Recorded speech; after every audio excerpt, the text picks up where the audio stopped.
So if you're born into the physical realm as a male, you are not given inherent authority over nurturing the positive expansion of life.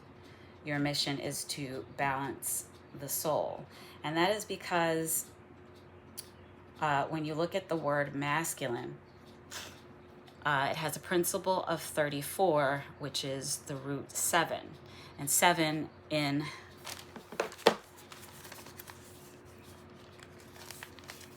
our life path sequence is here, bringing balance to the soul so that love can be born to share, and the earth aspects of this existence, creating home, balance to the soul. And that keeps the natural flow of life's essence. And that whole aspect is feminine because it's held in the principle of 9, 3, and 6, which is also feminine. All the numbers are feminine, 1 through 9, all feminine. The 0, feminine. Ether, feminine. So all elements that are shown through the light, because the ether is the purest light that creates this, all feminine. So the masculine, there's no such thing as masculine or a man. You're not a man. You're a masked feminine because you have feminine reproductive organs, but they were pushed out of your body. They were pushed to the outside of your body. And in that way, you are not deemed worthy to carry the womb or the safe place to nurture the expansion of life on this planet. But that is a mirror reflection of your universal energy signature. Okay. Line is a straight mark or sequence. So in the masculine, so that's a sequence.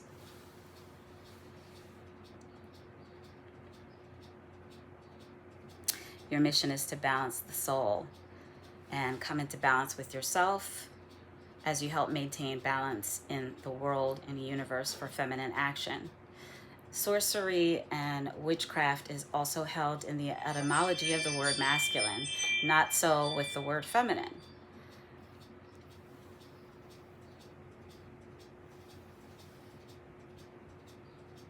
So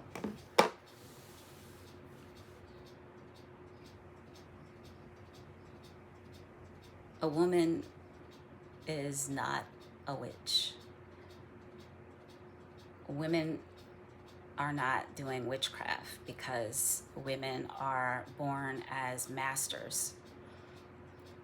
So we have an inherent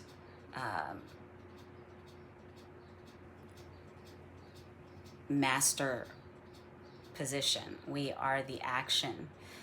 But the interesting thing about the feminine aspect, it acts, but also has that safe place for the cause and effect of the action. So the cause and the effect is feminine. The male is the balance. And I think that maybe this is where the confusion is, because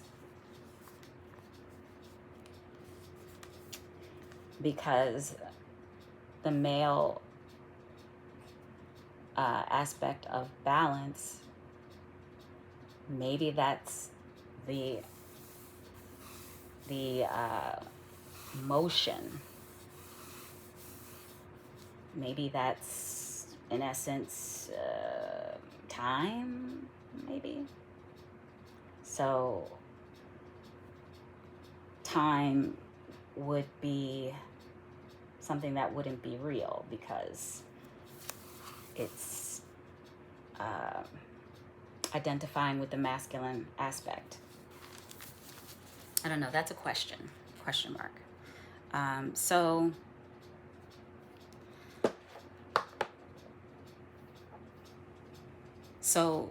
there's no way that the Bible and its explanation of creation with Adam and Eve, there's no way that that could be true, because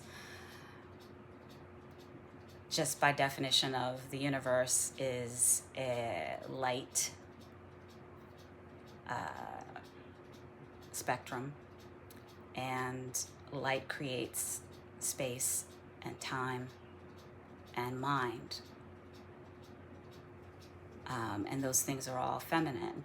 But that also means that we live in a mathematical universe. And those principalities are 1 through 9. It's not ignoring the 0, but 0 is the all. And it just occurs to me that the Bible is actually the author of the inversion, because those are like stories, because there's no way that a man laid down and, oh, it's not good for you to be alone, so I'm gonna take your rib and make a woman, when everything in existence is feminine, because the feminine is in action and has also the womb for the action to be nurtured for the expansion of the universe or of life seed. And the female has the authority over that womb, which she possesses. And I feel like the masculine, what I can observe is that the masculine demonstrates that they don't know who they are. And that is because you're not a man. There's no such thing as a man. You are a masked feminine. And in that, because the master, which is the feminine aspect, is only asking for balance with her consent, because she created you to do that. And I see that first was the removal of consent, the long story of the polytheistic into the Hellenistic into the monotheistic, is the slow, violent, painful taking away of the feminine consent. And that's what we see in the world today.